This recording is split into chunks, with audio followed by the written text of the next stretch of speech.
Svijet se trenutačno nalazi u velikom geostrateškom i političkom prestrukturiranju. Na velike svjetske događaje i ratove nije imuna ni Bosna i Hercegovina. Ako ništa drugo, odražavaju se na bilateralne odnose s pojedinim zemljama. U večerašnjem Dnevniku razgovaramo o odnosu naše zemlje i države Izrael. Tim povodom gošća Dnevnika je veleposlanica Izraela, njena ekscelencija Galit Peleg. Your Excellency, welcome to our show. Thank you very much. Good evening. How would you rate the current political relations between Bosnia and Herzegovina and the State of Israel? It's a short question to a very long answer. We have time. Okay. I think it's very complicated answer. I'm going to give a complicated answer. Basically, the relations should be good. I mean, Bosnia-Herzegovina is a country that we have long relations with, and we have all kinds of levels of collaboration. Unfortunately, after the terrible tragedy of the massacre of 7th of October, there were different voices coming from Sarajevo, especially. And the relations got maybe some different directions. On the political level, I have to be honest, not a lot is happening, and not because we are not interested, but because it is a tough situation for everybody. Israel is very busy now, as you know, with the situation, with the challenges that we have, with the war in several fronts, and in Bosnia-Herzegovina you have different voices. But I have to say that with the challenging voices that we have and the protests that we see in the streets, we also have a lot of friends here, and there is a lot of communication, and we do have relations on different levels. So it's very difficult to say bilateral relations without being more specific with different groups. Mm-hmm.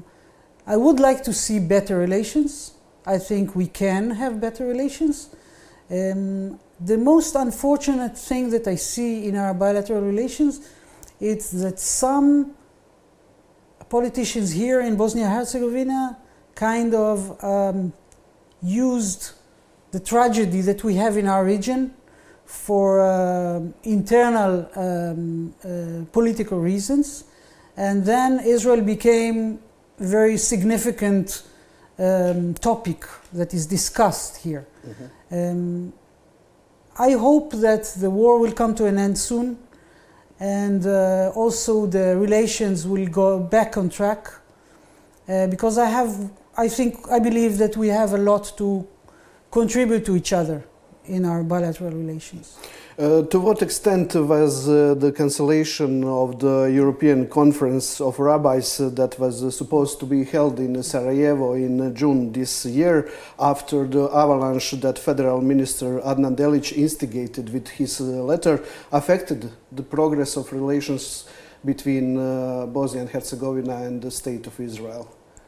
I don't think this cancellation affects the relations. I do think it's a symptom of something that is going on, like I said, of using or abusing our situation for internal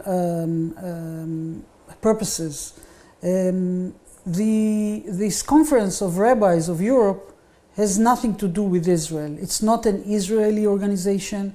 It's not an Israeli event. And blaming some rabbis that they are supporting Israel, I mean, Judaism and Zionism are connected. You cannot separate it. So you cannot blame a Jew for being affiliated with a Jewish state, okay? But to cancel this event, or to even make people that are coming here, these rabbis that are coming to Sarajevo, feel threatened in Sarajevo, it's something that is not healthy, not for Israel, but for Bosnia-Herzegovina as a state. So I don't think it affects. It doesn't. It didn't cause some cancellation of something or a reaction of a political step that was taken or diplomatic step, but it did have echoes both in Israel, in Israeli leadership, and also in the Jewish world. For many years I hear that Sarajevo is the city of multicultural and very tolerant to religions, and it was. And to see something like that, it more affects the image of Sarajevo than the bilateral relations between Israel and Bosnia and Herzegovina. A few days ago, you condemned the use of Sarajevo Haggadah to help the Palestinians. Why? I don't condemn helping Palestinians. I want to make it clear. I think we are saying it time and again that we are not fighting the Palestinian people. We are fighting terror organization that is ruling Gaza now, Hamas. It's very clear. What I said is that using a symbol or an asset of Jewish heritage as a political tool and saying that all the income from this Haggadah are going to Gaza in order to show that this asset of Jewish heritage is being used as a political tool, I think is very wrong.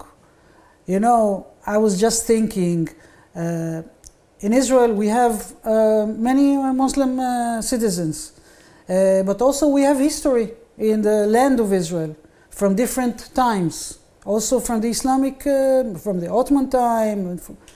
We have exhibits in our museum, in our national museums, that are very much cherishing Islamic culture in different times in history. Can you imagine that somebody in the Israel National Museum will take an exhibit that symbolizes an Islamic period and will say, now I'm using this for a political purpose? This is very wrong. You don't do it anywhere in the world.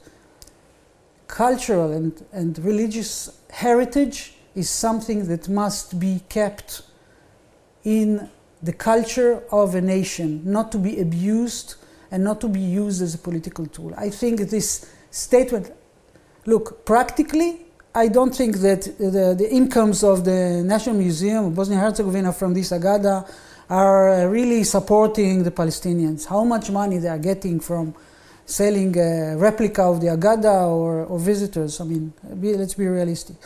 But the principle that you are waving with something that symbolizes this tolerance of the city, of this country, to different cultures, and to use it as a political tool in time of war, I think is very wrong.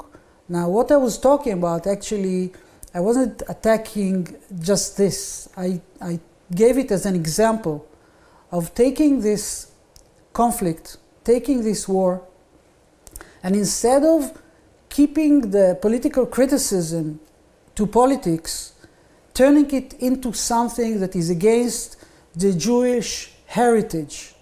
Because taking this, the Haggadah, which is not, by the way, not only symbol for Jewish heritage, it's also a symbol of Sarajevo.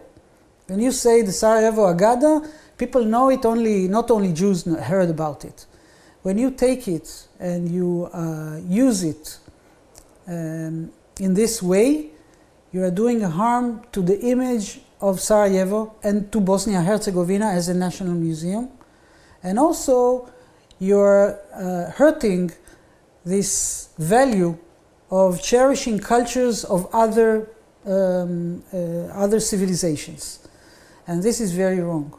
The whole context of my op-ed that I wrote was exactly that all these acts, such as using the Haggadah, is not about Gaza and it's not about Palestinians.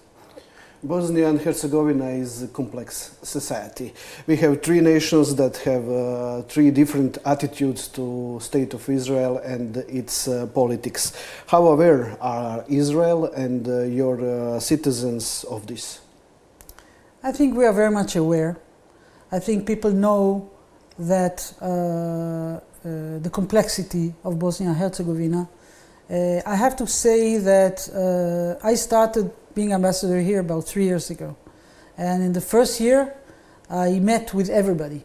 I met with leaders from Republika Srpska, I met with leaders from the Croat community, I met with political leaders from the Bosniak community, parties, and we had very respecting conversations. Unfortunately, what happened after 7th October, like I said, some political leaders took it as a tool to stress that they are different from the other communities. Those who are our friends continue to be our friends, and we have very good relations. And I have to tell you another thing, which is very symbolic, by the way, the reason that I'm here. Because for many years we had our official reception only in Sarajevo as the capital of Bosnia and Herzegovina. And in the last few years I took a very difficult decision to take this event also out of Sarajevo and to appreciate the other communities that are really friendly and to honor them. So last year we had an event in Banja Luka, and this week we have an event in Mostar. And actually the main reason that I came here is because of this reception for celebrating 77th years of anniversary of Israel. And I have to say that being in Mostar, it gives me great pleasure, because I feel that the hospitality here is great, and I see a lot of friends here among the Croat community. And I feel like it's my obligation to convey these messages also to Israel, to the Israeli government, and also to the Israeli people, that we have friends in Bosnia and Herzegovina. So we are definitely aware of the different groups, and we know that we have good friends here, and we want to cherish these friends like we are doing here in Mostar, and this is one of our ways to show this thank you. And but still to have hope that we can communicate with all the groups, and to not to do what some people are doing, to import the conflicts from our region to the bilateral relations with Bosnia and Herzegovina. To what extent did the war against Hamas affect Israel's reputation in the world? You know, it's very interesting, because we are going through a very interesting process. On 7th of October, we were massacred. There is no other way to say it, massacred. Families, babies were slaughtered, burned alive in their houses. Women were raped and then shot to death. And hostages were taken to Gaza, and some of them were murdered on the way, some of them were murdered there, including children. And so on 7th of October, everybody was shocked. The next day, when Israel started to react, some people changed their tune. About 6 months after the massacre, I gave an interview to a TV station here in Sarajevo. It wasn't a very pleasant interview, I have to say. And the host said to me, okay, 7 October, we heard everybody condemned, let's talk about Gaza. And I said to her, first of all, I don't like this. I mean, it didn't happen and that's it. People were slaughtered. We still have people that are mourning. We still have hostages. And even up today, beginning of September 2025, we still have 48 hostages in Gaza. So 7th of October did not happen in the past. For Israelis, it's still in the present. Some people are counting 700 days to October. And they don't say it's the September 2025, they say it's 700 October 2023. So that's from the Israeli side. From the international audiences, I would say, things look different. Because what they see on TV is they see the reaction of Israel in Gaza, they see the fighting, and they see Palestinians who are suffering. And look, I'm not saying that things are good in what's happening in Gaza. War photos, war footage looks very bad. And this plays against Israel. For sure, it's natural. How can you see a child in a war zone and not feel something in your stomach? You're not human.